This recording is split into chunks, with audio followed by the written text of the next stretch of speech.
big shout out to you for making it through the hectic holiday season.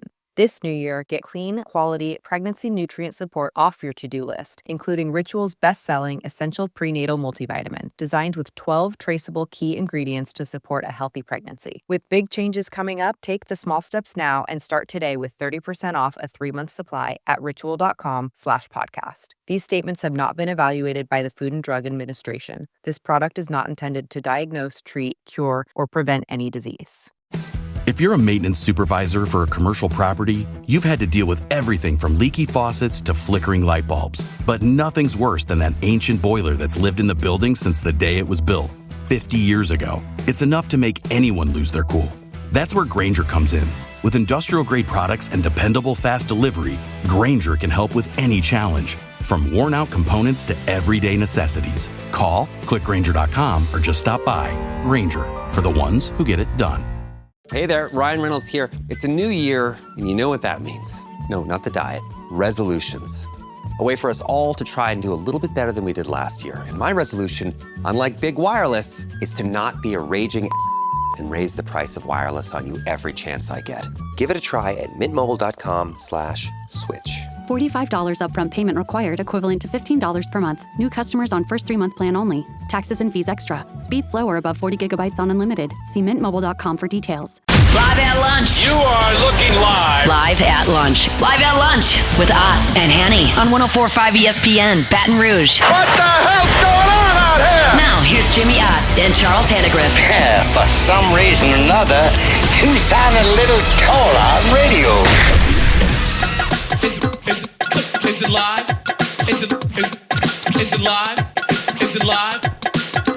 From the original walk-ons, Burbank and Nicholson, welcome to the Thursday edition of Live at Lunch. 104.5 ESPN Baton Rouge. Charles Hannegriff along with Max Gotro. Jordan Kitchens back in the studio. Jimmy Ott not with us today in person, but he'll be with us via the phone line. Dwayne Colucci with us today. Patrick White with us today.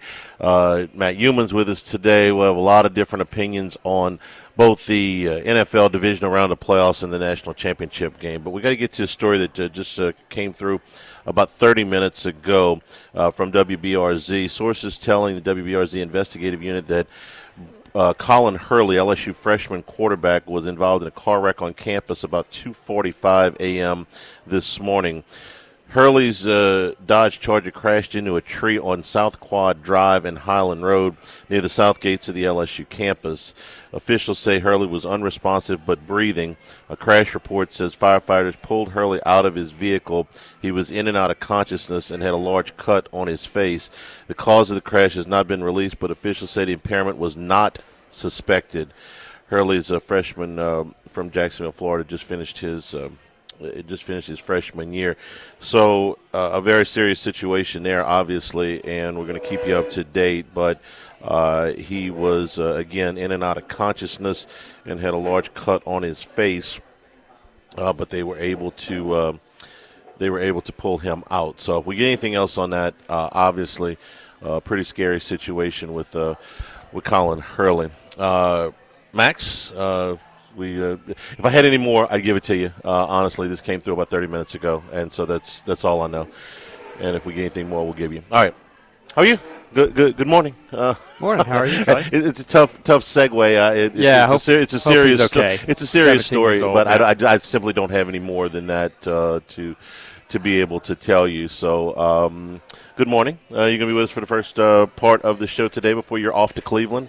Are you off to Cleveland again today? I wouldn't mind flying to Cleveland, even though it's got a mixed reviews. But from what I hear, it's a great city. Cleveland can be a fun time. Okay, goofy as that sounds, I actually went. I spent a week in Cleveland one summer when I was younger.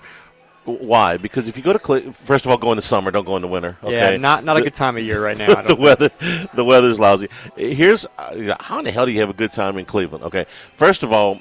I went 20 years ago. The ballpark at that time was immaculate. Okay, it was Jacobs Field back then.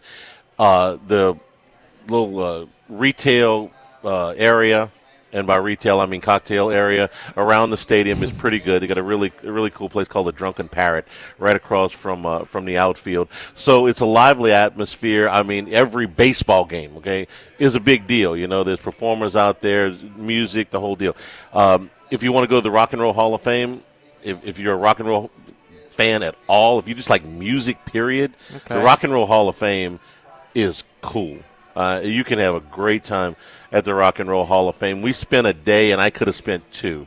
Okay, I spent more time in the Rock and Roll Hall of Fame than one of the other reasons I went down. I went to Cleveland, which is Canton's about a 40-minute drive, 40-minute drive, and I went to the Pro Football Hall of Fame. I spent more time in the Rock and Roll Hall of Fame than I did in the Pro Football Hall of Fame. The Football Hall of Fame, I'll be honest with you, wasn't everything I expected, but my expectations were so high that maybe it just wasn't. I still haven't been to Cooperstown. That's bucket list for me. But I've been to Canton, and it was. Look, it's one of those things that's kind of like the football mecca, right? Okay, so you can get what they call a hall pass, and you can get a little discount. You go to the Rock and Roll Hall of Fame one day, the Pro Football Hall of Fame the next day. It's an easy drive. And then if you're, as I was 20 years ago, but no longer am, into roller coasters, the absolute best roller coaster park in the nation, maybe in the world, is about 30, 40 miles on the other side of Cleveland in a town called Sandusky. And the park is called Cedar Point, and there's somewhere in the vicinity of 24 roller coasters, okay? If you like roller coasters. I used to like roller coasters. Then I'm going to have to pass on that jacked up my back years ago, and so I'm not going to get on another one. But so if you want to spend 5 days in Cleveland, okay, and I had another ulterior motive for going. Buffett was playing, okay? So we went and saw Buffett in Cincinnati and then drove to Cleveland. But you can go to Rock and Roll Hall of Fame, the Pro Football Hall of Fame, the best roller coaster park in the country, and what is now a Guardians game, what back then was an Indians game. Wasn't a bad time, okay?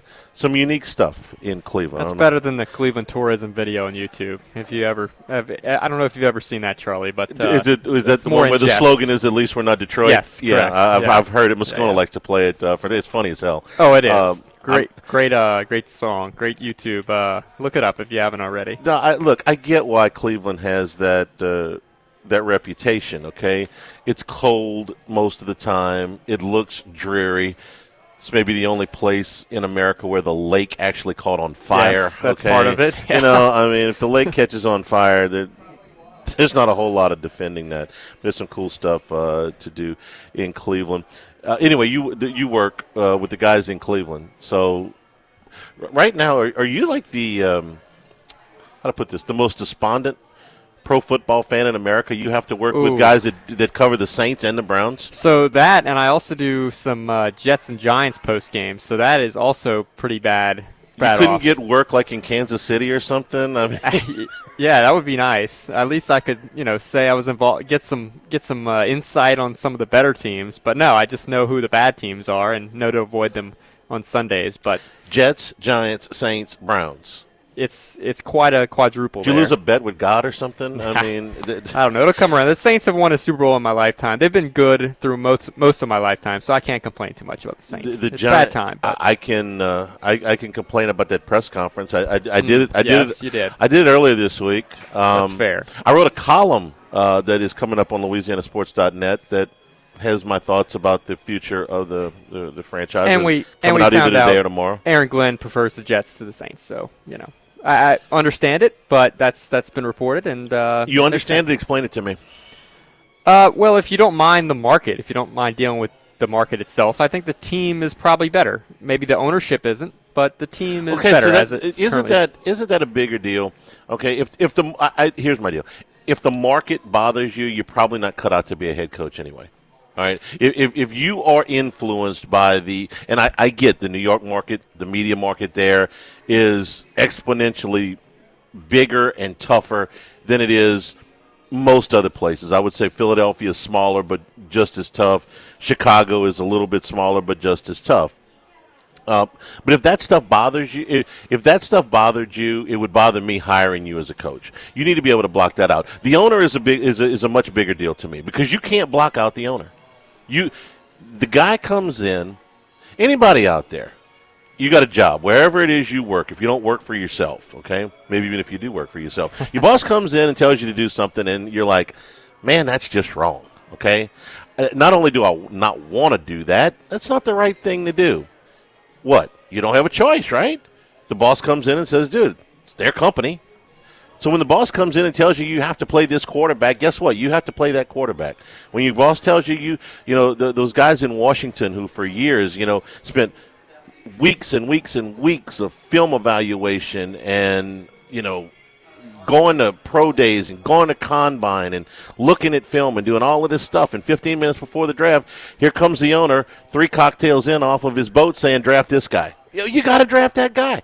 So at least in New Orleans, you're not going to have that from ownership. Now, the general manager is a whole different kettle of fish. Is the Jets roster that much better than New Orleans? To me, I mean, I think it's better. I think it's better. They don't have a quarterback right now. That's a big problem. You could argue the Saints maybe, how much do you like Derek Carr, I guess, but I like Derek Carr better if he's on the field, okay? And Carr, up until this year, been pretty durable. He's getting older. But Derek Carr is a better option than Aaron Rodgers at quarterback right now. He just is, okay? 42-year-old Aaron Rodgers, Derek Carr is better. I will say at the end of the year, Rodgers didn't get enough credit. He was better at the end of the year. Now, I'm not saying, he's coming off a significant injury, and that's only going to get worse. He's only getting older, and he might be retired next year for all we know. But I don't think it was by the end of the year. We saw a little life out of Rodgers at least. But I agree. Over the course of the year, sure. Okay, Carr is, at this point in their respective careers, Derek Carr, perennial 500 quarterback, is a better quarterback right this second than Aaron Rodgers, the first ballot Hall of Famer is, okay? Yes. And even if that wasn't true, I would be stunned beyond belief if Rodgers was back in New York next year, which means you've got either Tyrod Taylor or whoever you can bring in. And Taylor is a very competent backup quarterback in the league, has been for a long time. But you do have Breece Hall. You do have a top-flight receiving core, and you do have, I think, a pretty decent defensive front. Not as good as they think it is, but not bad. Sauce Gardner had a bad year, but he's still a...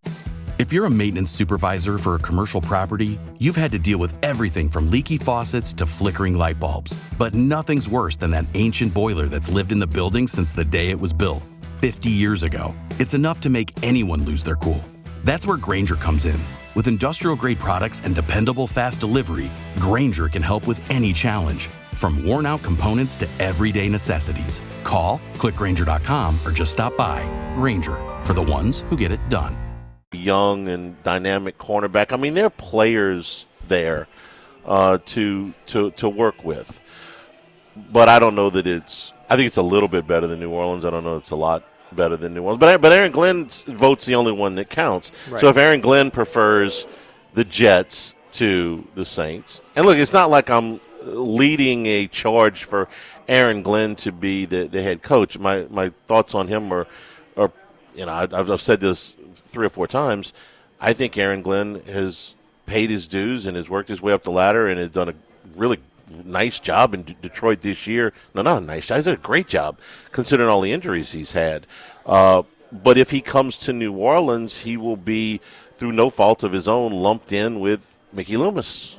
And right now, Loomis is the most unpopular guy in the room, and with good reason. So I don't know if the fans would give him – if Aaron Glenn were coming to New Orleans from Detroit and he had spent his time as an assistant coach in Denver or Seattle or Miami, anywhere but here, I think he'd come in with a clean slate. I don't know if he does because of his time with the franchise, and that's not fair to him. And maybe that's what he's thinking. He's like, man, look, I go down there. First of all, I got this salary cap situation. I got a bad quarterback situation. I got a bad roster. I got an old roster, and Mickey's going to do things the way he wants to do them. We haven't seen McCarthy schedule an interview with the Saints yet, which he did interview with Chicago already. So we assumed there was some interest, but they sent a private plane, which I assumed for coaches of that stature was pretty common, but apparently it's not. I mean, the coaching carousel, I thought it seemed a little bit more obvious, and then the Cowboys throw a wrench in everything, and it's I don't know how much the Cowboys are part of this carousel in terms of who goes where, but it's been muddied up a little bit. I thought it was a little bit more clear who Jacksonville might take. It seems like now they're somewhat interested in Robert Saleh, former Jets head coach.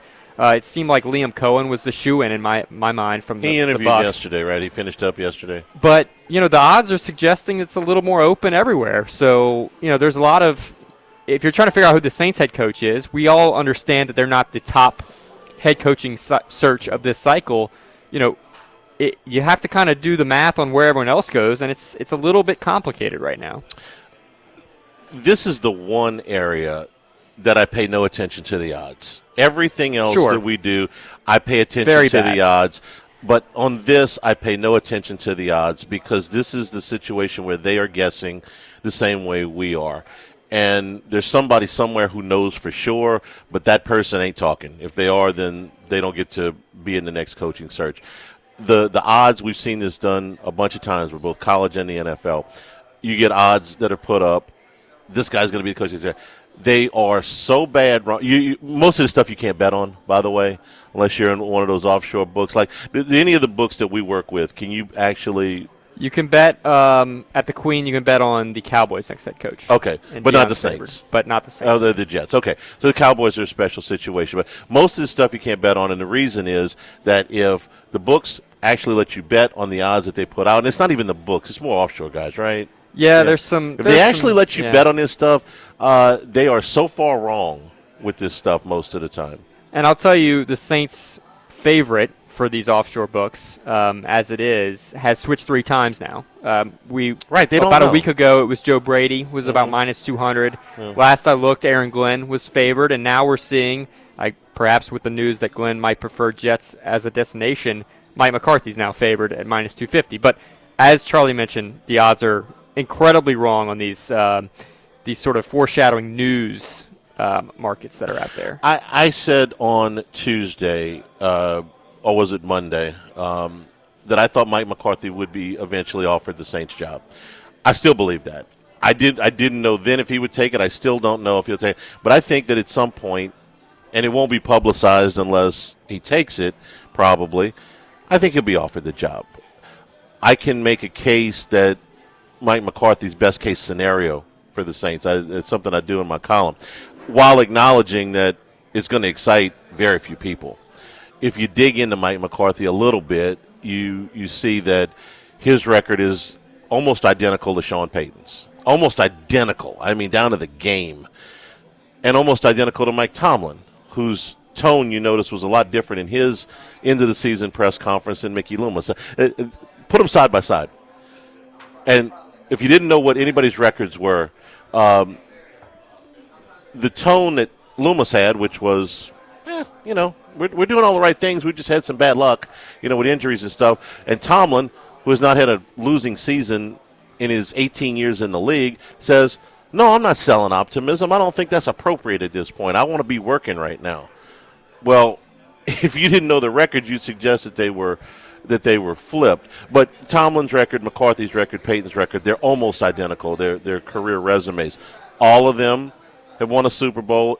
All of them has been a long time ago. All of them have been, in the playoffs a lot. All of them have almost exactly the same winning percentage. My thing with McCarthy is Loomis might actually listen to him, because nobody in that building is getting through to Loomis that something might be wrong. Yeah, and I'll tell you. And ownership's not going to push him. Loomis said that the new head coach will have a big say on what the future at quarterback is. I want to know what Mike McCarthy's stance on Derek Carr is before I have an idea of whether I like Mike McCarthy as a head coach or not. Because that is the future. I want to know what his stance on that is. I'd like to know that, but more important to me, I would like to know what McCarthy's stance is on scouting and the draft and free agency and the cap. Because for all I know, he agrees with Loomis on all this stuff. I doubt it, but he could. I want to know, is there any coach out there, McCarthy or otherwise, who can get in there and say, you guys are doing it this way? This ain't going to work. And you mentioned scouting. Yesterday, Sean Payton in his post-season press conference talked so much about how healthy they've been as a team first and second in terms of fewest injuries. And he said, and maybe this was a shot, maybe it wasn't, it's just coincidence, but he said, if you're at the bottom of the league, you deserve to be there. You've earned that in terms of injuries. If you're getting injured all the time, you've earned that pedigree, that reputation. And right now for New Orleans, it kind of seems like that's fitting for both franchises in New Orleans. Yeah, I did see that quote, and and sometimes injuries are bad luck. I give him a pass on Ryan Ramczyk. Okay, he's a 29-year-old All-Pro tackle who had his career come to an end. But the sheer volume of what they've had in that building, Saints and Pelicans, suggests it's a little bit more than bad luck. We're here at the original Walk-Ons, the one that started it all right here, corner of Burbank and Nicholson. Obviously a great place to watch a game with too many TVs to count. Great place to have a cocktail. About 3 or 4 dozen draft beer taps here. Come in, you get a burger, you get some seafood. Look, we are less than a month away from LSU baseball. This is a terrific place before and after. If you're on your way over to the box, we still got tons of LSU basketball and women's basketball, softball. So this is your meeting place before, during, and after all those LSU games. The original Walk-Ons, Burbank and Nicholson. Live at lunch, 104.5 ESPN Baton Rouge. Live at lunch. Thibodaux store, 900 St. Patrick Highway in Thibodaux. If your New Year's resolution is to make some physical changes on your property, make some repairs, let them help you out at the Thibodaux store, because some of these things you can do yourself with a little bit of guidance from the pros at the Thibodaux store, and maybe you can save some money by not having to hire a contractor to make these repairs. All of the supplies that you need are there, whether it be lumber that they get out of their sister property at the Pierreport store, power tools and hand tools, plumbing and electrical supplies, all of these things available for you. And then you can ask questions. Hey, how do I go about doing this? Save time and money. Laying some concrete, doing some painting. Thibodaux store can help you out. Plus, custom-made cypress furniture, crawfish, and jambalaya pots. We're almost into that season. Pick them up at the Thibodaux store. And you can shop online at ThibodauxStore.com with free delivery. 900 St. Patrick Highway in Thibodaux. Thibodaux store.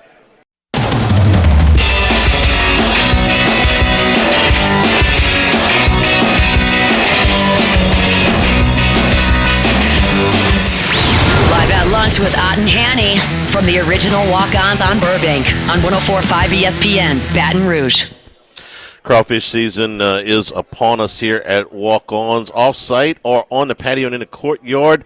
You can accommodate up to 1,000 people for your crawfish balls, but obviously smaller ones available too. 225-888-3566, 225-888-3566. Let them handle your crawfish ball. Let them take all the work out of it for you. Bring your gatherings in, your family reunions, before ball games. Crawfish balls. Let them take care of them for you here at Walk-Ons. Read me this thing you just found online that came across. I had something else, but I want to talk about this. This is better. Yeah, Horns 247, Chip Brown, insider. He's very well connected with Texas, so this comes from somewhere that is reputable. Yeah. He's reporting that Quinn Ewers turned down an $8 million NIL offer to transfer to another school. It's not stated which school that is. Oregon. But, probably, I think so. That was just with 1 year, final year of eligibility. So $8 million offer, stated that he was ready to move on and enter the draft, but also wanted to preserve his college football experience and leave with good standing as a Longhorn. And that was sources close to Ewers telling Horns 247. To meet $8 million in last year's draft, you had to be in the top 51. So you had to be a little bit better than halfway the second round. Do you think that Quinn Ewers will be drafted in the top half? Well, these numbers go up a little bit. I'm using last year's numbers. Last year, to get over $8 million, you had to be the 51st pick in the draft. So let's just make this easy and say top 48, because that's a round and a half. Okay, is he going in the top round and a half in this draft? I think he could go round 2. So he's on the fringe. I would say if you set the total, like the spread on 50.5 as a pick, we're going to get an over/under on him. He's a it big will enough. be. He's a big enough. I think the total will be later than that, just based on what other people are saying. I think he could go earlier than people expect, but I would say that he's on the outside of that sort of projection that you give. I would think that Quinn Ewers is a third-round pick. Okay, he may be a fourth-round pick. He could be a second-round pick. Look, every year there's a team that takes a guy that everybody else has a much later grade on. Okay, it's not uncommon. I'm not even going to pick on the Saints here and Peyton Turner. Well, maybe a little bit, but it's not even all that outlandish that you go way ahead of where the rest of the league. It only takes one. That's the cliche. It only takes one team. But I would think that Quinn Ewers is over/under when we get those things in April will probably be in the 70s, which puts you somewhere in that middle part, first to middle part of the third round, I would say. So my point is he's going to make less money in the NFL over the course of his contract, okay? 4-year value of a contract at 51 last year was $8 million. That's 4 years. This is 1 year. Okay, so I'm telling you that to tell you that he's betting on himself, and for him to average $8 million a year, he'd have to be almost at the top of the draft, which we know he's not going to be. To get $8 million over 4 years, you got to be in the top 6 in the draft. So he's got, if this report is true, this is Orange Bloods? Horns 247. Horns 247. All right. If this is true, then he will be he will be gambling on himself a tremendous amount. The report also says that they spoke to 2 NFL scouts who expect Ewers to be selected anywhere from late in the first to early in the third of the draft. That's the range you're getting. Yeah, I'm seeing some sites that have him 59th, average of 43rd. So he's right in that realm, actually, of around that mark of where you'd make $8 million. And how do we feel about an $8 million quarterback? Would that be tops per year, what we've seen so far? The rumors were that Cam Ward was $5 million last year at Miami. Some people say that that's BS, that he didn't make quite that much. We certainly know what Underwood's getting for 3 years, yes. Okay, and then $8 million a year. Man, I think I'd go into Eugene if I was him. Look, it's worked out for a lot of teams, so I don't see the price going down anytime soon for these college quarterbacks. I mean, it didn't result in a title for Oregon or Miami. It might work out for Ohio State. I mean, we're seeing some of these transfer quarterbacks, albeit later in the season, maybe have some success. So I don't see the market going down anytime soon. What if Jaden Daniels would have had another year? How much would he have made? Yeah. I mean, if he would, let's say he would have been, instead of his 5th year, it would have been his 2nd year that he put that season up. What would he have been worth as a free agent? 10? 8? I mean, if they're going to give you in the current market. Yeah, in the yes, current. That was 2 years ago. A lot has happened in the last 2 years. It might have been, closer to 5. A lot has happened in the last 2 years. I think Ewers is going to cost himself. I would. You're taking over 51.5 right now. And look, again, that's 4 years. If you get drafted at 51, your contract is worth $8 million for 4 years, not 1 year. Okay, so, I mean, I don't know. He could go ahead of 51. Okay, I wouldn't bet my life on the fact that he won't go ahead of 51. I'd bet my life that he ain't going in the top 6, which is what you need to average $8 million a year based on this is actually, I got some updated numbers here. That is for this year.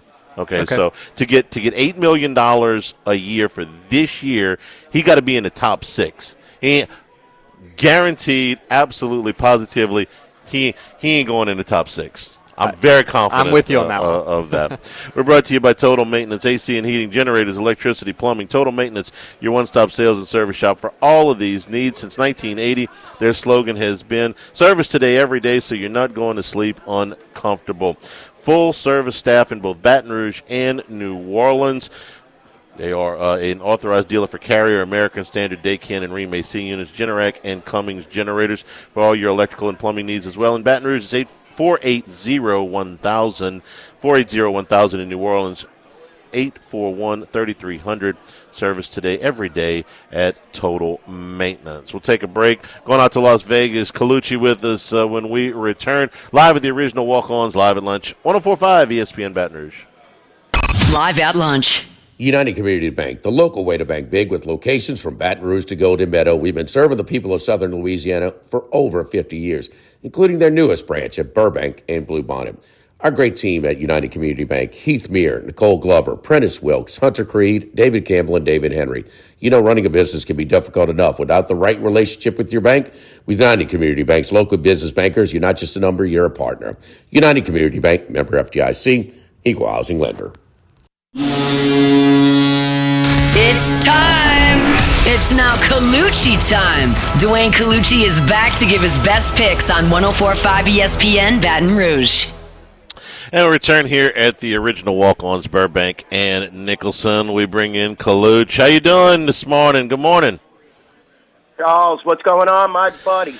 Man, we're ready. We're ready for the divisional round of the playoffs and the national championship game on Monday night. But before we get to that, man, the wild card round, 5 of the home teams won.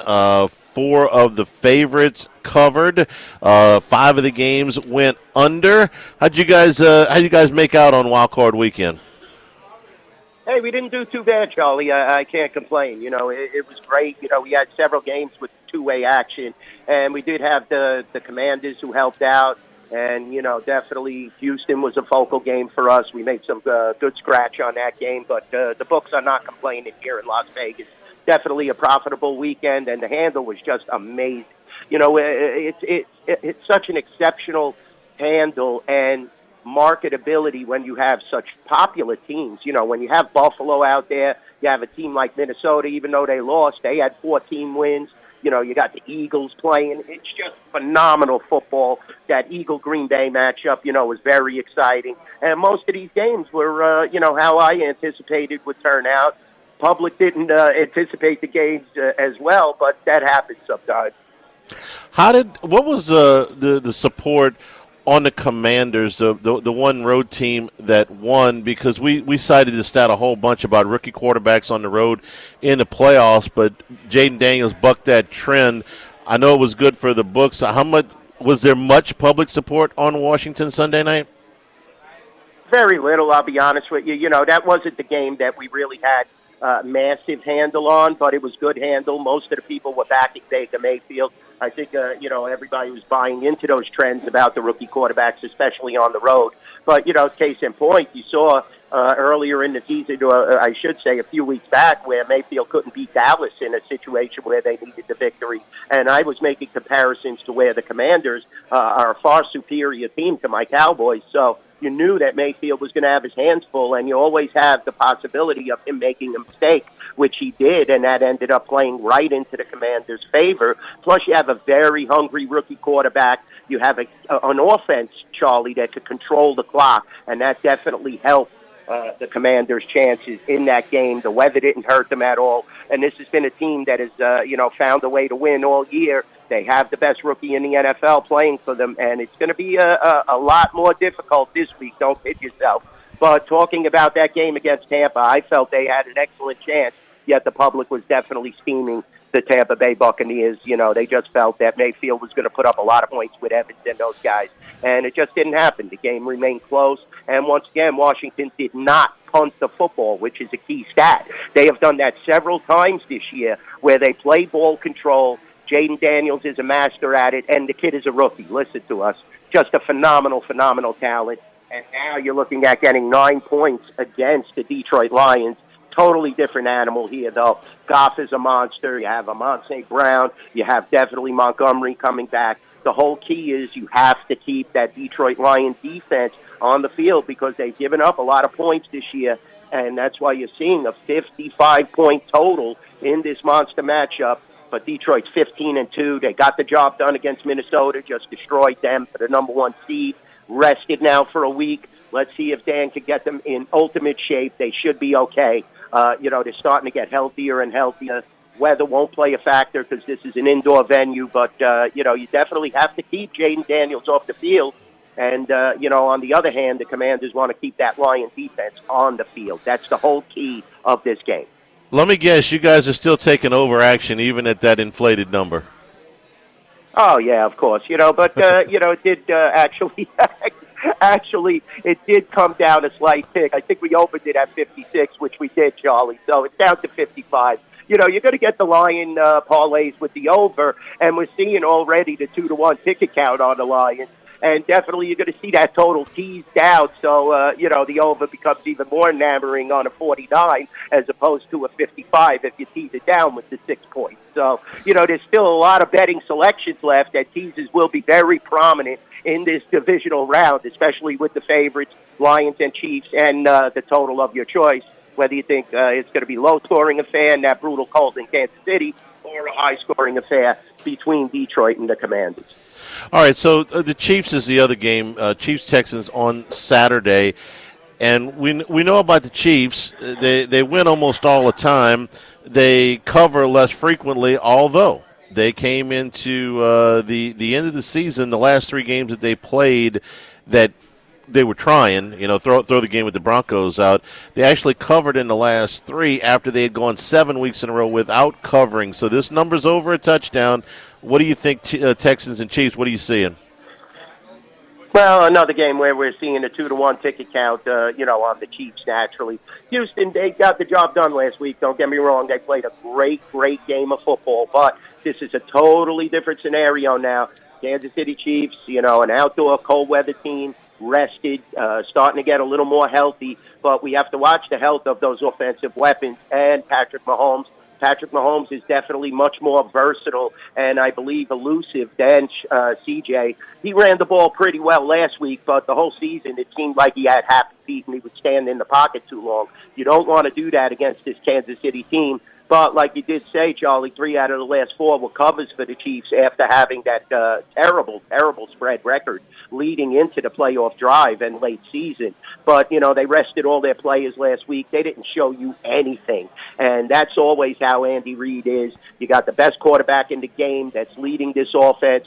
You also have so many different weapons, whether it's, D-Hop, whether it's Kelsey, multiple tight ends that could definitely, you could use Kelsey as the decoy and go to the other tight end. So Chiefs are so well coached. They lay down, don't even buy into that Denver game. Even though there's a big inactivity period here for the starters on the Chiefs, what better team to have that inactivity period than the world champions? They've been to several Super Bowls. They know how to take care of themselves. It's hard to bet on Houston without Dell and without Diggs, going into this cold weather scenario. But that Houston Texan defense did look good last week. Could keep it within a touchdown because Kansas City hasn't been a covering machine, and you don't know how much explosiveness is going to be, exploited in this divisional round, knowing that you have to play the Ravens or the Bills in the next round. That's what everybody's looking forward to. Basically, that could be, a handle where, it just exceeds anything we've seen in a championship game ever. So who do you think they're going to play? Because that's the game everybody is waiting on. The premier game of the weekend is last, Ravens and Bills from Buffalo. And we've seen some line movement with this, Dwayne. Yeah, I'm going to take the 5th on this one, Charlie. We switched favorites here. Buffalo was one. Now Lamar is one. We opened that game, with Buffalo as the favorite, definitely with that home field, actually 1.5, and now the Ravens are -1. So switching up on favorites here, definitely a difficult game to handicap. We're seeing teasers and parlays on both sides. The ticket count is really tight as well as the money in this game. This is Lamar Jackson's true test. We know that, Allen is definitely capable, and especially at home. Can he win in that Buffalo scenario? That's one of the toughest places to play in the NFL. The weather's going to be cold. Coach Harbaugh is going to be pulling all the strings with Henry and all those guys. Got to watch the health of Flowers, though. Very, very important for Baltimore. If you could get him in there, that's just another weapon that could complement Bateman and their great tight end game. Definitely the Ravens want to play ball control in this game. And Buffalo has given up some massive point totals against some high-powered offenses this year. So keep that in mind. This is why we're seeing that total at 51. I mean, it's a huge, huge total for a game with these two teams. And this is going to be a very, very tough handicapable game. We're getting teasers and parlays, like I said, on both sides. I'm going to plead the fifth in this game. I think Allen really excels in that cold weather, but Lamar is hungry now, as well as this Raven team. Yeah, I'm bullish on Baltimore, and I realize that this is going to be a referendum on Lamar Jackson. He's done everything you can do in the regular season. This is the kind, and look, they beat a not so good Pittsburgh team last week. This is the kind of game Lamar Jackson needs to win, and I hate that. It would, I don't want to say erase what he would done in the regular season, but he's had MVP seasons in the regular season before. He may very well have another one here. But until he does it in a big-time playoff game, he's never going to get that type of credit. This is that game. You go to Buffalo and you beat that team the way they're playing, and, well, everybody's going to stand up and take notice. I think the Ravens win on the road on Sunday, but we'll see. Who's going to coach your Cowboys? I'm asking for a friend because, there's another coaching search going on down the street here in New Orleans. So you tell me, who's going to coach your Cowboys, because that kind of upset the apple cart earlier in the week. Yeah, definitely. I have no idea. I'll be honest with you. The Saints may be talking to our ex-coach. That's a possibility. I did hear that McCarthy is going there for an interview. But, perfect scenario, I'll be honest with you, Charlie, in my opinion, would be for Dion to take the interview, possibly turn Jerry down, and Jerry definitely to get the frustration that he normally gets if that situation happens, and signs John Gruden. John Gruden. I don't know if Dion is the perfect fit. Well, he's definitely, they said that there's unfinished business here in Las Vegas. So I know Mr. Davis might be entertaining bringing him back. But Dion did show interest in Las Vegas. Then all of a sudden, Jerry, Jerry's world, he had to start, the Dion, rumors and stuff like that. But in a perfect world, that would be my scenario, would be if Dallas could get the more seasoned veteran coach. And who knows, it's such an interesting game, the NFL, and it's an interesting business. There's so many head coaching, positions that are available now. Like you said, you have the New Orleans position. You don't know exactly what the Jets are going to do. Yeah, it's so interesting. John Gruden. Yeah, they're still on television. All right, that would be good television. I don't know if they'd win. It'd be really good television for Jerry. All right, we got about a minute, Kalucha. Fire me off some NHL picks for tonight.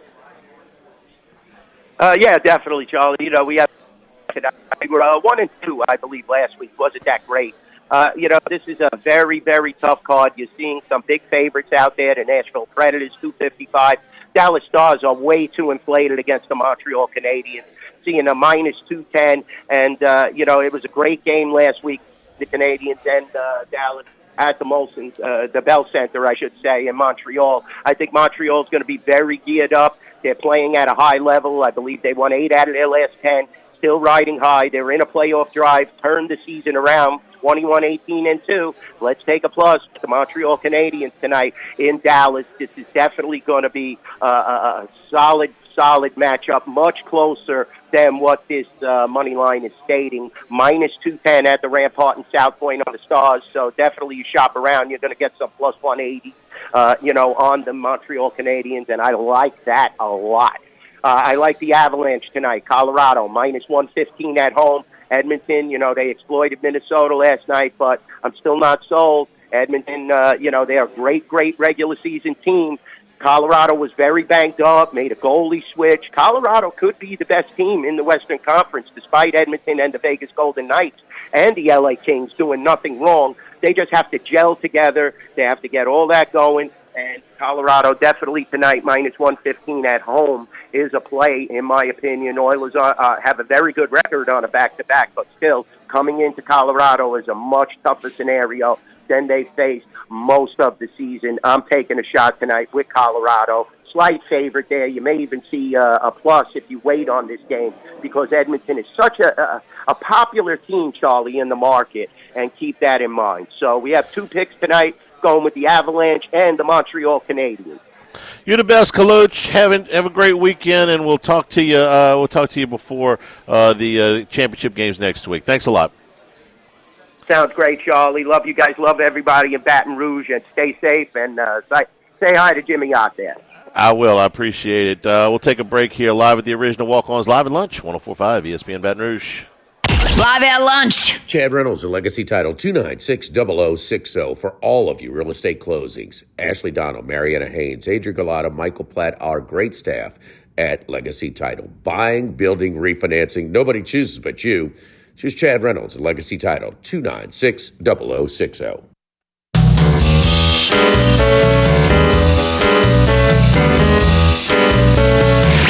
Live at lunch with Ott and Hanny from the original Walk-Ons on Burbank on 104.5 ESPN, Baton Rouge.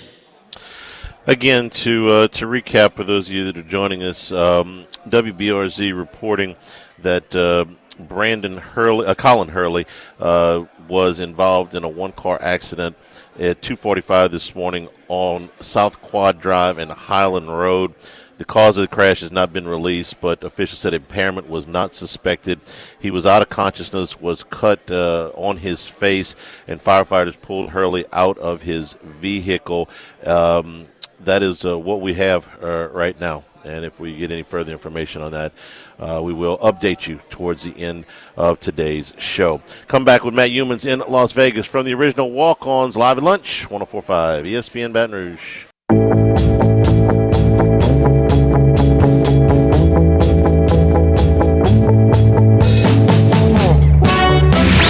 Live at lunch with Ott and Hanny from the original Walk-Ons on Burbank on 104.5 ESPN, Baton Rouge.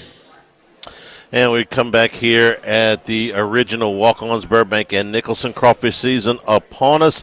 Let them do the crawfish for you here at Walk-Ons, either on the patio in their courtyard or off-site. They can accommodate up to 1,000 people. Let them take all of the work out of it for you so you can enjoy your get-together with family and friends. Call 225-888-3566. Ask for Dustin. 225-888-3566. Ball crawfish here at Walk-Ons. Bring in Matt Humans from Las Vegas as we get ready for the divisional round.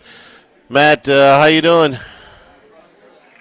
Hey, pretty good. You know, one thing I was thinking about last night, so many people complained about the college football playoffs in the first round and how there were no great games and blowouts. And we said, you know what, the NFL playoffs is like that a lot in the first round. So get this handy. You go back to the first round of the playoffs last weekend, the average margin of victory, 15.2 points, with 5 of the 6 games decided by 12 points or more, right? Yeah. So did the committee do a bad job in the NFL, or what? Is that what we're saying? Yeah. They should have put somebody else. They should have put the Bengals in instead of the Broncos, or the Packers. I don't know. Are we guaranteed good? I made this. I made this analogy last week. I forgot what we were talking about. I said, how many Super Bowls have we watched that were just plain lousy? Okay, I mean, we had, a team that won multiple playoff games to get to the Super Bowl, got to the big game, and was just non-competitive. A lot of them, right? I mean, we've had more bad Super Bowls than good ones, at least in my lifetime. And that was especially true up until, I would say, the last 10 years. Yeah. We've actually had a recent good run of some close Super Bowls and some great Super Bowls, I'll say, in the last 10 years. But prior to that, we had a bunch of blowouts and lopsided games. You're right, a lot of times it was a super bore, right, when you get to the Super Bowl. So I think we've been kind of spoiled, actually, in recent years, how great some of the Super Bowl games have been, I would say, in the last 10 years. But, yeah, just because you get to the playoffs doesn't mean you're going to have instant classics. And you're going to have tight games. And I thought people's expectations, maybe the mainstream media, some of the fans and critics, expectations were too high for the first round of the college playoffs. Even some professional sports bettors I know were complaining about it. And I said, well, what do you expect? You got 4 solid home favorites on 4 of the strongest home fields in the nation.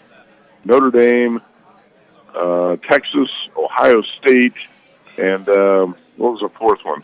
Notre Dame, Texas, Ohio State, and anyway. See, I already Penn forgot State against 2023. SMU. Penn State Yeah, against Penn SMU. State was the other one. Yeah, Penn State, Ohio State, Texas, Notre Dame. And you thought that one of the dogs was going to roll in there and win the game straight up. So, yeah, it's great that we had a 12-team college football playoff. I think it's a great thing for the sport, and it took too long to get there. But for people to think all of a sudden you're going to have a bunch of phenomenal games, it's just unrealistic. Now, obviously, we've had a few good games recently here with Arizona State, Texas. I think the games last week were pretty good. I think the game Monday night's going to be really good, too. Well, and I'm looking forward to it. Here's what I think. I don't know if it maybe is right, wrong, whatever, but I think the average college football fan, not that dyed-in-the-wool watches every game, like maybe we do, but watches a lot of college football, looked at this bracket and it was like Indiana, SMU, Boise State, Arizona State. Where's Oklahoma? Where's Alabama? Where's Michigan? Where's LSU? Where's Florida? I think that's what they were waiting for. And when they, like I said, the casual fans who tend to be loudest at this time of year are like, where's my blue bloods? Why does Boise State get a bye? Why does Arizona State get a bye? Why is Ohio State playing when Boise State isn't? And there's some reasonable questions to be asked there, but I think it was the lack of the blue bloods that really got to everybody in that first round of the playoffs.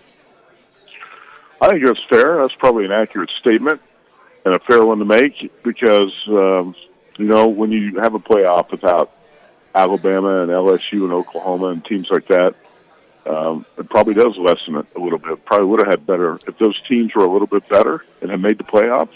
Probably would have had more competitive games in the first round. I mean, I didn't think SMU deserved to be in the 12-team bracket anyway.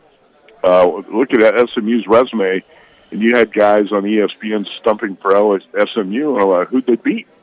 I don't know who they beat. Then they end up losing to Clemson, then a really weak ACC in the championship game, and Kirk Herbstreit, one of the biggest hypocrites in the sport. He's on ESPN saying after Indiana loses to Notre Dame, Indiana didn't deserve to be in the playoff. Well, Indiana's got a better resume than SMU, and I'm not sure Tennessee deserved to be in the playoff either. How about Tennessee's resume? Okay, had a home win over a mediocre Alabama team. You can punch holes in all these resumes. Speaking of Monday night, Annie, who did Indiana lose to? At Ohio State, at Notre Dame, and 2 true road games, and those teams happen to be playing for the national championships. That's the only 2 losses Indiana suffered. A lot of people saying Indiana didn't deserve to be in the playoff. Okay. Put Michigan's jerseys on Indiana and give them the exact same resume, and nobody would have said a thing. I really believe that. Let me ask you this hypothetical before we get on to the picks. We were having this discussion in the office this week. If this would have been a 4-team playoff, okay, and you just say, well, you would have taken the top 4 teams in these rankings, and Notre Dame wouldn't have got there. I maintain that if this exact same season had happened and we'd be in the 4-team playoffs, and the top 4 teams would have been Oregon, Ohio State, Texas, and Georgia, that the committee would not have put 2 Big Ten and 2 SEC teams in a 4-team playoff, that they would have found room for Notre Dame over one of those teams. I got no way to prove it. That's just that if they were in that room with this exact same data, no way they put only 2 conferences in the playoff. I would go with your Final Four. I think you're right. And, again, in a normal year without an expanded playoff, Notre Dame does not even get in. I don't think. Well, I see, and I think they did. I think that not that necessarily they deserved or didn't deserve. You think but Notre Dame would have been in?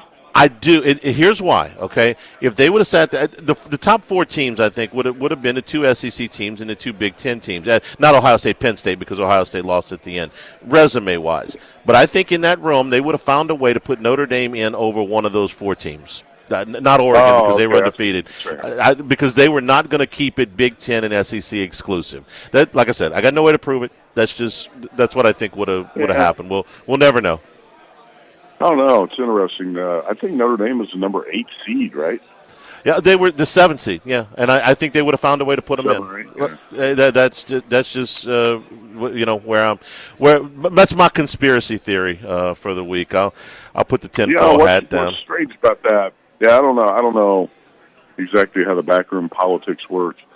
would work on all that. But Notre Dame gets to keep all the playoff money, right? And the other conferences split all the money. And I think there'd be some people who don't want to give Notre Dame all that money. It'd be There've been a lot of them. You're right. Yeah. A lot of people wouldn't have. All right, Matt, let's move on to the divisional round this week. What's your favorites? Your favorite plays in the 4 games we got coming up? Well, it's Monday night, Tuesday morning. The Circus Sportsbook was sitting at 8.5 on the Lions game.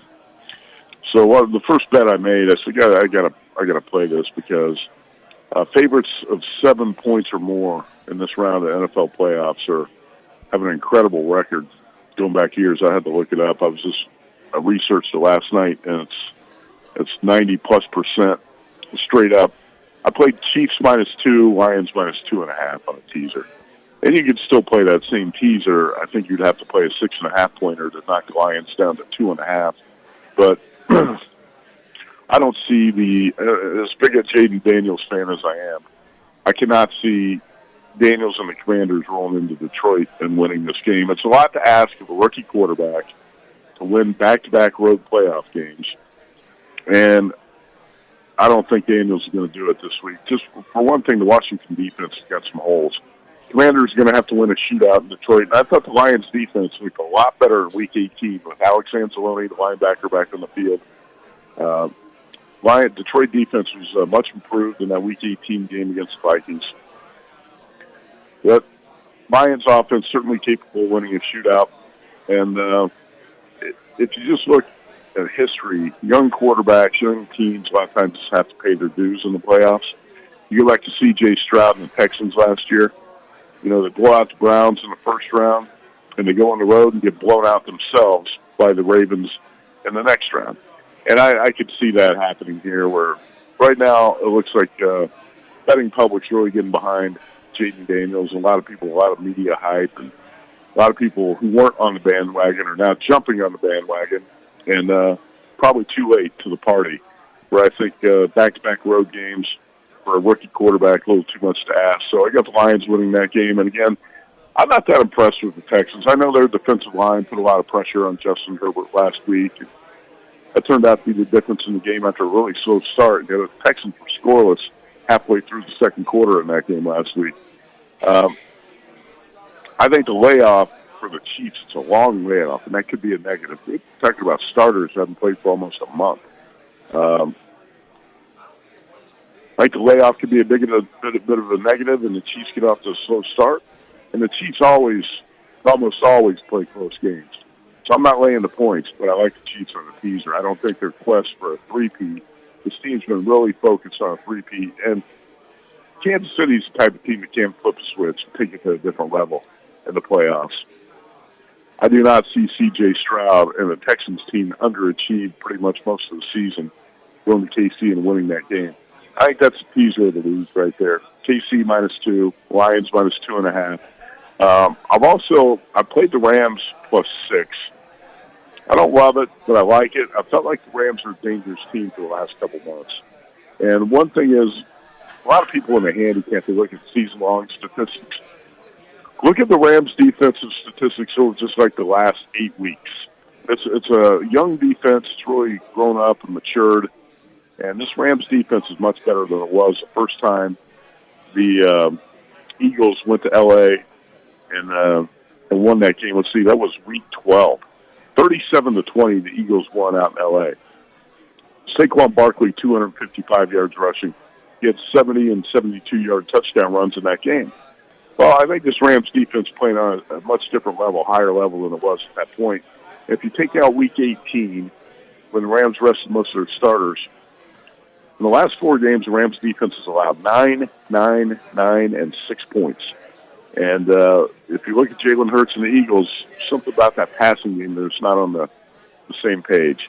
I don't like necessarily the fact that it looks like wintry weather is going to be a factor in Philadelphia. This weekend it looks like snow, wind, bitter cold. That's not good for the Rams. I've got a Philadelphia Eagles Super Bowl future at 16-1 in my back pocket from before the season. So I got that going for me as a bit of an insurance policy. And if somebody wants to put the Eagles on a teaser, I'm not going to argue. But I think this is going to be a tight game. The Eagles are going to have to squeak out.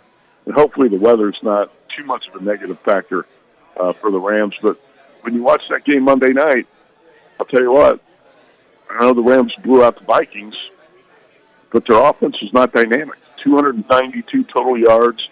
Puka Nacua, Cooper Kupp only combined for 6 catches.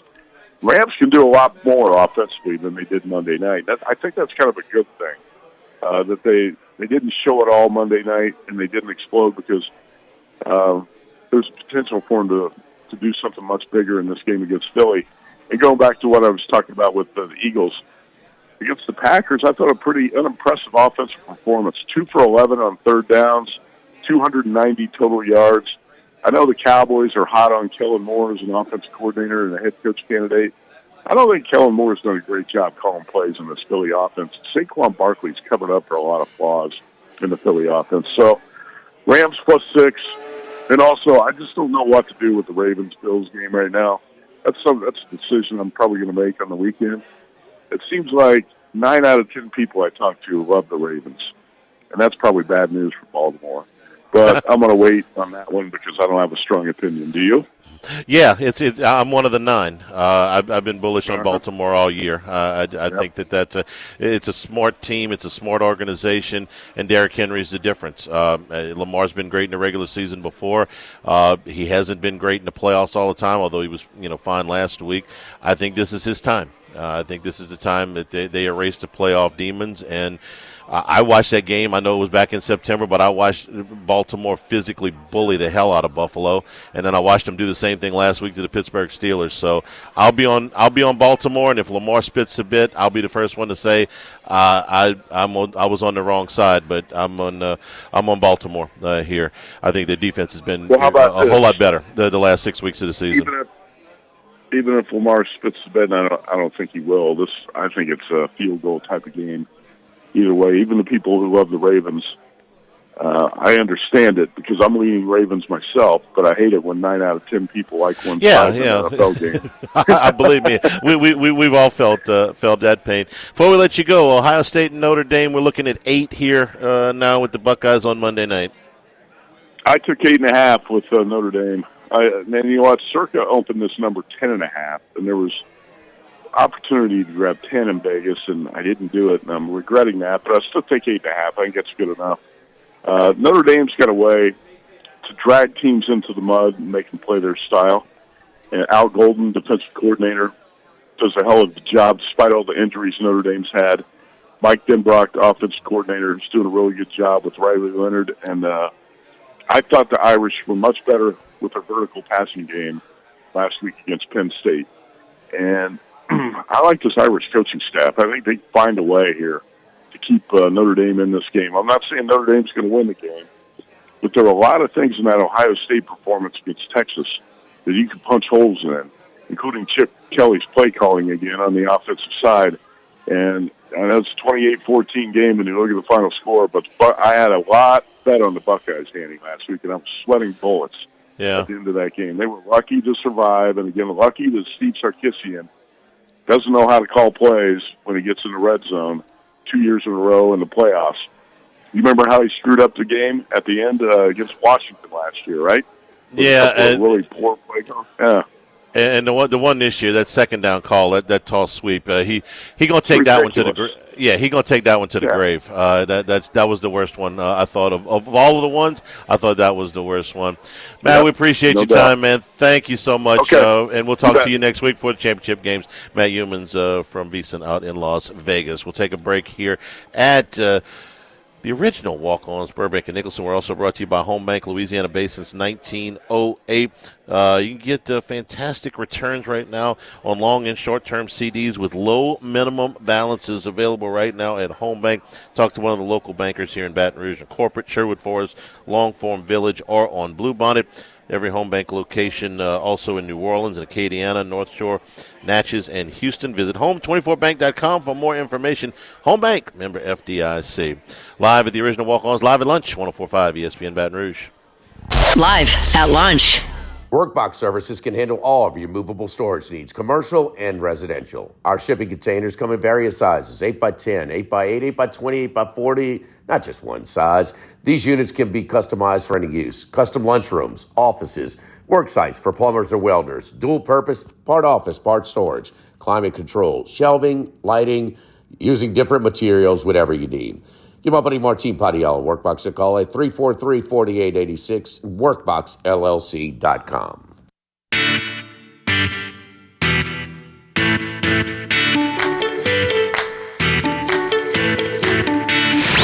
Live at lunch with Ott and Hanny from the original Walk-Ons on Burbank on 104.5 ESPN, Baton Rouge. Crawfish season is here at Walk-Ons, both off-site and if you want to have your parties here on the patio in the courtyard, they can accommodate up to 1,000 guests. But, of course, if your party is smaller, they'll be able to take care of that for you here or where you are. Call 225-888-3566 and ask for Dustin, 225-888-3566 here, and let Walk-Ons do all the work for you.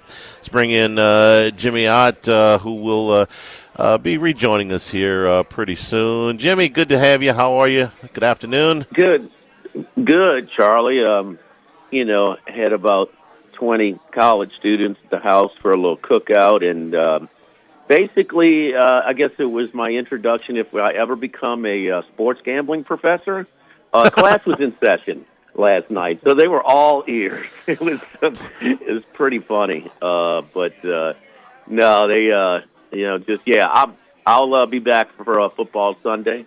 So, and just to pass along, and I'll certainly talk to the Badawi family, but meeting his big brother in the fraternity, his other, one of his best friends from Idaho, and meeting, some of the people that he hung out with, and there's a lot of good memories. A week from this Sunday, there will be a White Rose ceremony for. I know that his brother Omar is coming up for Kareem in memory. So he was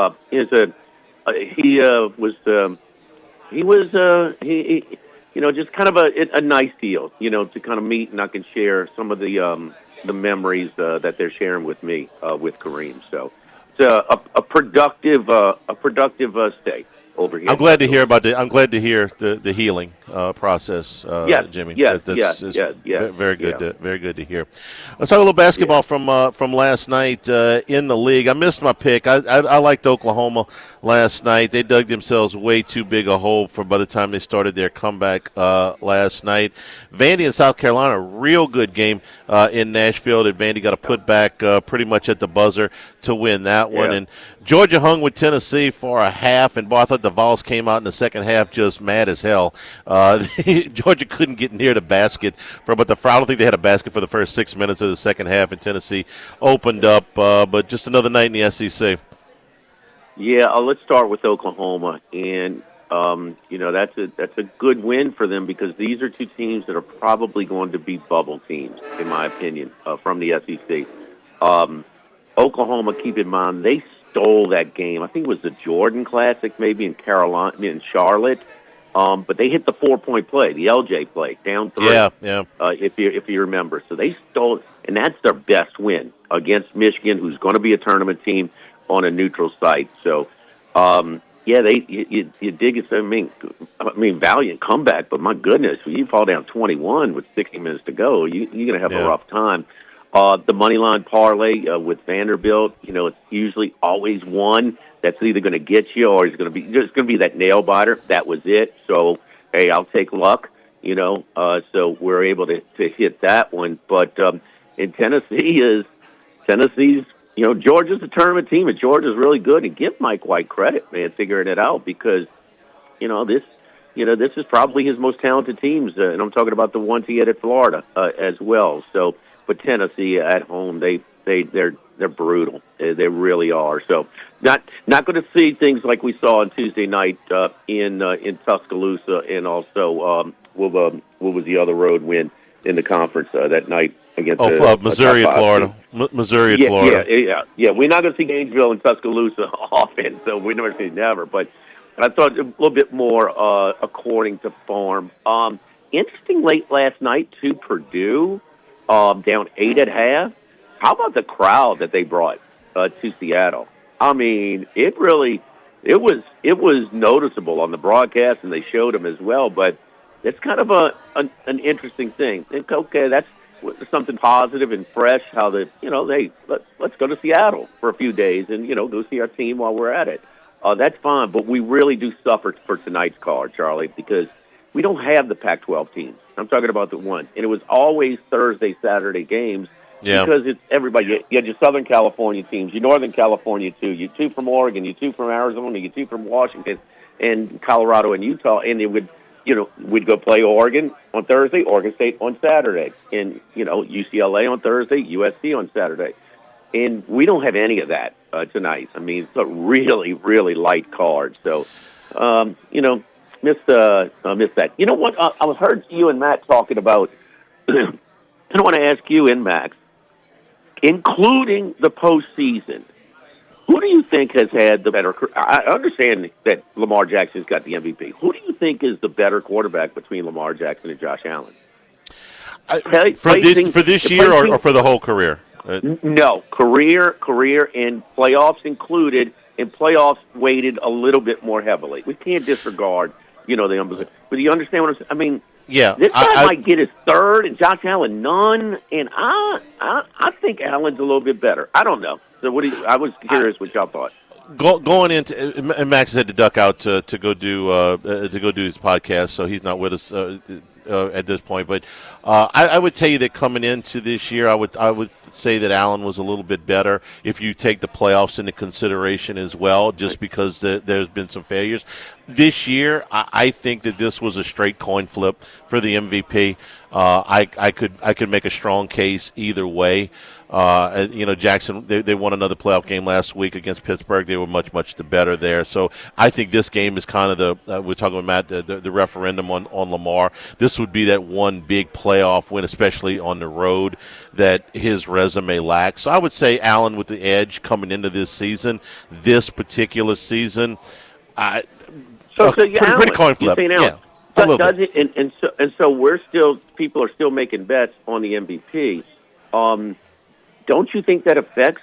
I mean, how those voters. I mean, they couldn't give it to Michael Jordan every year, Charlie, right? Because they didn't want to give it to Joker every year. Are they going to give the stronger player is going to be without one MVP, and the little bit weaker player is going to have three? That usually impact. I'm just looking for an angle on that. I think that usually impacts it. I'm not saying it's fair. I think it kind of works out. But 30 years from now, when they look like we do, for stuff along that, well, he's got 3 MVPs. He's got none. Who do you think better? You understand? Yeah. Okay. So I like that angle, and it's completely reasonable. And you make a good point about when other guys in the NBA won it. Here's why I would not lay any money on Josh Allen for the MVP at this point. Lamar Jackson was the first team All-Pro quarterback.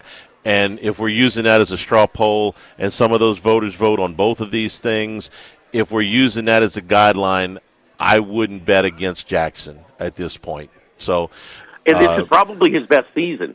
Yes, it is. Statistically, it is his best season, especially through the air.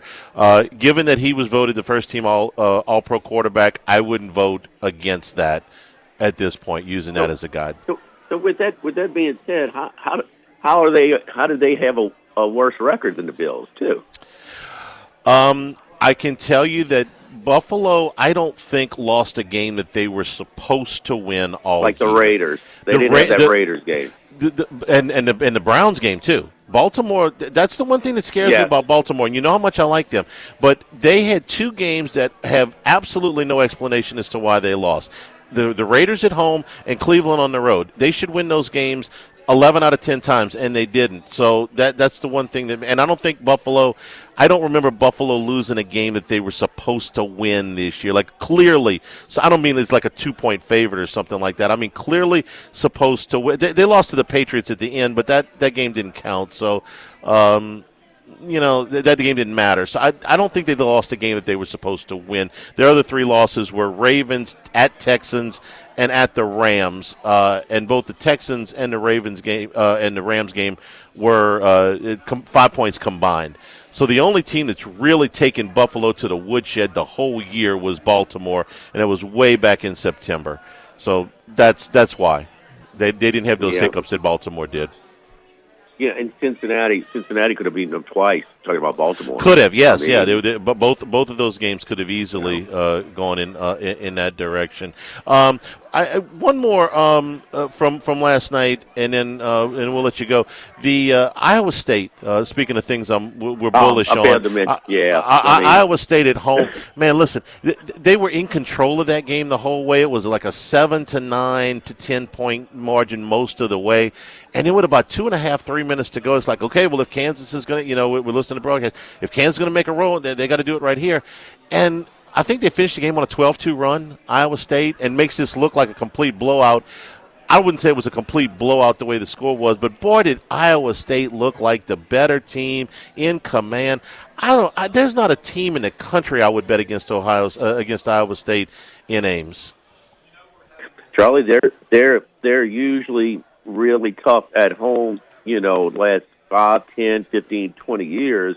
And those are what's usually their team. It's, they've never made it to the Final Four, Right. They had that classic game in the regional final with Marcus Pfizer. I think it was against Mateen Cleaves' Michigan State team, and it was some sketchy officiating down the stretch. But now you got that venue, and you got one of their better teams they've had, a little continuity in the staff.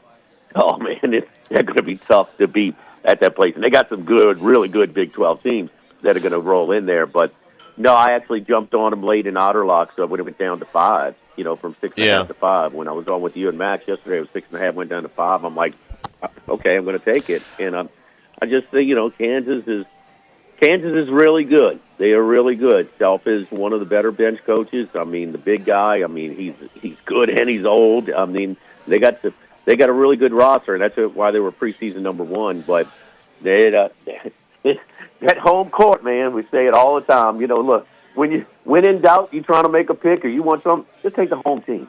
Just right. Take the home team, because I don't think as much as it is on the power ratings for the bookmakers, the odds makers, I still don't think it's enough. I think it's worth even a little bit more, and it's pretty much 5 points on those type of quality, like an Auburn, where they're going to have the place packed, a Purdue, and right now, Iowa State, Lawrence, Kansas, of course, these type of places. It's a full 5 points, and sometimes I think that's a little short. And I think also, Jimmy, that this Iowa State team is good enough to beat really, really, really good teams outside of that building. They've beaten Kansas. They've beaten Baylor. They've beaten Marquette all at home. But remember, they took Auburn to the wire in Maui, and that was when Auburn was at full strength. This is a Final Four team to me. Oh, that's when Iowa State had that lead, right? They ended up losing the game by 2. So they're good enough to make the final. That looks like a Final Four team to me, because I think they're even good outside of that. They're good enough outside of that building to beat anybody. Yeah. Well, that's the key. So and they'll have. I mean, that league is tough. I mean, the SEC's really good, but Big 12's got some really good teams as well. All right, we'll check in with you tomorrow, Jimmy. Safe travels, and we'll talk to you tomorrow. All right, keep my boy Mayo straight over there. Don't let him. We are. A whole of Mayo's coming in tomorrow. I talked to him this morning. I want to make sure he's dressed up. Now he's got his church clothes on. Well, we'll be on YouTube. We'll be on YouTube, so you'll be able to watch. Tell Kenny White tonight we need one in women's basketball plays. He got us right a couple of nights ago with Baylor. So with this light car, we need one of those plays today. He's coming up next. We'll do that. Thanks, Jimmy. Appreciate it. All right, we're here at the original Walk-Ons, brought to you by Louisiana Health and Injury Centers, helping you deal with pain.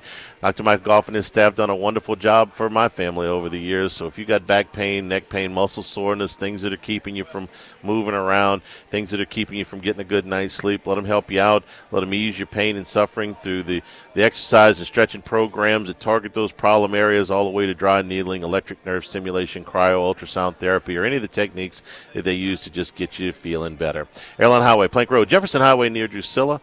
Dr. Michael Goff, Louisiana Health and Injury Centers. Kenny White, when we come back here, the original Walk-Ons, live at lunch, 104.5 ESPN Baton Rouge. Live at lunch. Lofton Staffing Services matches hard workers with the most sought-after employers. So Lofton, you're more than just another employee. We care about your interests and will match you with a company that needs your skills. You can complete an application. You can schedule an interview. You can even browse jobs, the comfort of your own home at Lofton.jobs. Lofton also offers an unlimited $100 referral bonus. Lofton Staffing Services. We've been putting people to work since 1979. 924-0200 and Lofton.jobs. 1045 ESPN, Baton Rouge. Here at the original Walk-Ons, where it's crawfish season, in the patio, in the courtyard, on the patio, or off-site, up to 1,000 people can be accommodated with our friends here at Walk-Ons. Call 225-888-3566 and ask for Dustin as you get ready for crawfish. Let Walk-Ons do all the work for your crawfish balls. Let's bring in Kenny White now as we take a look at both the divisional playoffs, the national championship game, and maybe a women's basketball pick as per Jimmy's request. Kenny, good afternoon. How are you? Doing well. I'm working on unrivaled women's basketball. Have you heard of the league? I'm sorry, we lost you there for a second. You say you're working on women's basketball? I'm sorry. Go ahead. I'm working on unrivaled women's basketball league, the new 3-on-3 league with the WNBA players. Really? Okay. That's let me ask you this. I was just typing up a tweet on X, and I don't want to sound cocky, but I am interested to see if there's anyone that wants to bet me like head-to-head, because I know what's going to happen. The sports books are going to put these games up tomorrow, and they're going to take 200 on the side and 100 and probably not even make a total. I've already got sides and totals on every game, and I'm ready to go. Yeah. Maybe there's another individual out there that wants to bet, and we can go head-on-head. I'll make a line, they can bet it, and then they make a line on the next game, and then I bet them, and we can do no juice. You think that's feasible? Do I sound like an idiot if I send a tweet out like that? You sound too confident. you sound like you know what you're doing, man. I don't know anybody put that kind of time into it. Yeah, I'm hoping to find somebody else that maybe feels the same way, and I'll go head to head with them. I'll throw it out there. It ain't going to be me because my knowledge of the subject's pretty limited. Before we get off the women's basketball, Jimmy's out of market right now, but we were talking about how the realignment of the college conferences has made for some gaps in the college basketball men's schedule. There's not as many Big Ten games or Pac-12 games as we might have gotten on some of these Thursday nights. So if you got a women's game tonight that you really like, he would appreciate it, and I would appreciate it. And then we'll get to the football. I do. I like Virginia. They're on the road tonight at Virginia Tech. We're getting 10.5 with the Hoos. So that is one of my better plays tonight. Obviously a rivalry game. I thought this number should be about 5.5 or 6 at the most. So I think we got really solid value with Virginia. All right, Virginia, there it is. All right, let's get a divisional round. Any of the 4 games that stand out to you, sides or totals, and then we'll get to the national championship game. Yeah, my numbers in the 4 NFL games, the sides are pretty tight.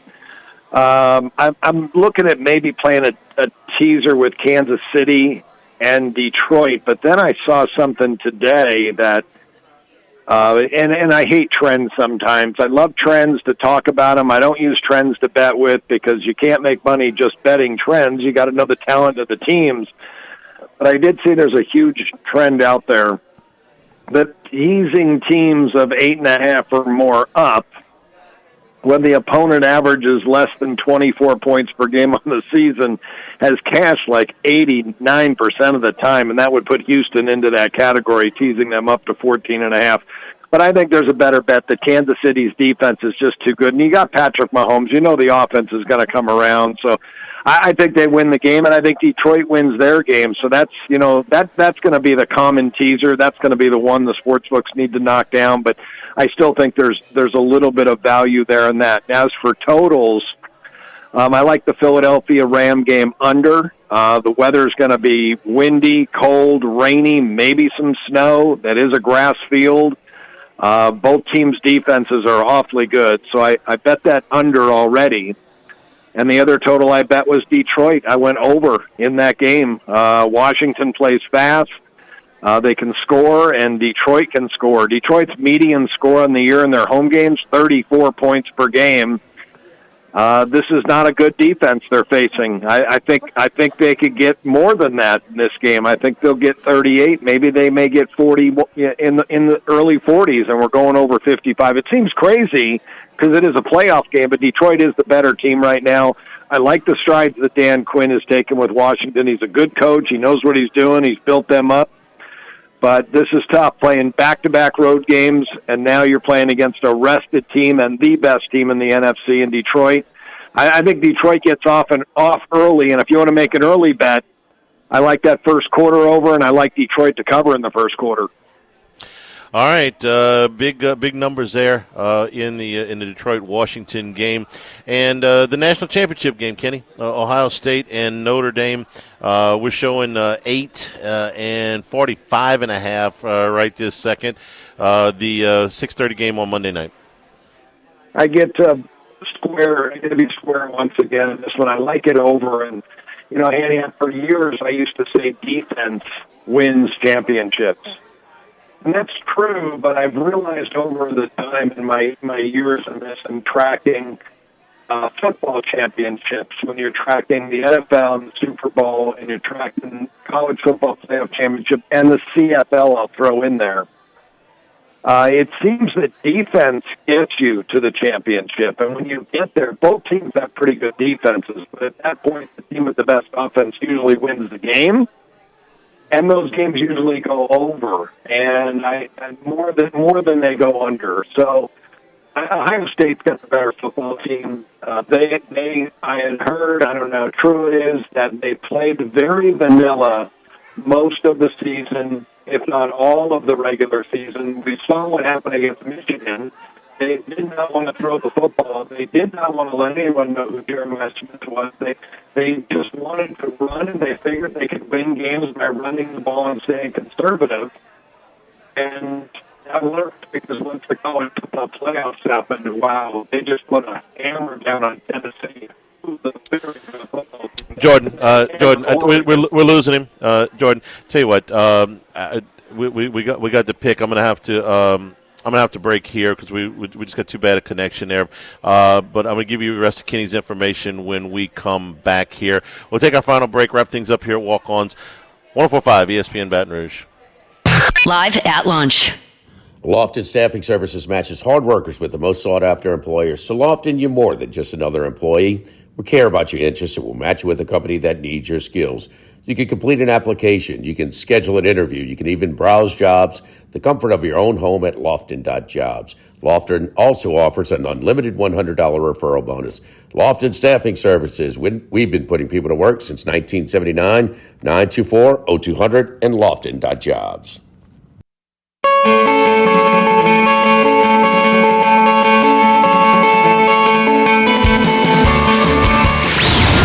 Lunch with Ott and Hanny from the original Walk-Ons on Burbank on 104.5 ESPN, Baton Rouge. All right, we apologize that we lost our connection with Kenny White, but here were his picks. Virginia women's basketball tonight, plus 10.5. Chiefs and the Lions on a teaser on Saturday. On Sunday, Philadelphia and Los Angeles under the total. Lions and Washington over the total. And Ohio State and Notre Dame over the total on Monday night. Sports World mourning the loss of Bob Uecker. Mr. Baseball passed away today at the age of 90. There was not one single time I can ever remember listening to Bob Uecker or watching Bob Uecker that he did not make me laugh. He was fantastic in pretty much everything he did, whether he was doing television, The Tonight Show, whether he was doing movies. His role in Major League is one of those iconic, I don't want to even call it a cameo because it was much more than a cameo. But what Uecker did in that movie was what, I shouldn't speak for everybody that's ever done play-by-play in their life, but I've done enough of it to know that I think everybody that ever did play-by-play wanted to do just one game the way Uecker did the game in Major League. Can I just be candid for one time? Can I just be candid here for a minute and just say exactly what I think with no censorship? He was fantastic. And what was great about listening to Uecker was he wasn't just like a clown, okay? He knew the game, man. If you listen to him do Brewers games, man, he was phenomenal with the baseball stuff. And it'd be funny at the same time. Baseball's going to miss him. Bob Uecker passed away at the age of 90. Thanks to our friends here at Walk-Ons for being our host today. Crawfish season offsite on the patio in the courtyard. Up to 1,000 people. Call 225-888-3566. For Jordan back in the studio, for Max, for Jimmy, for all of us here at Walk-Ons, I'm Charles Hanniger saying thank you and good afternoon. Stay tuned for Hunt Palmer on 104.5.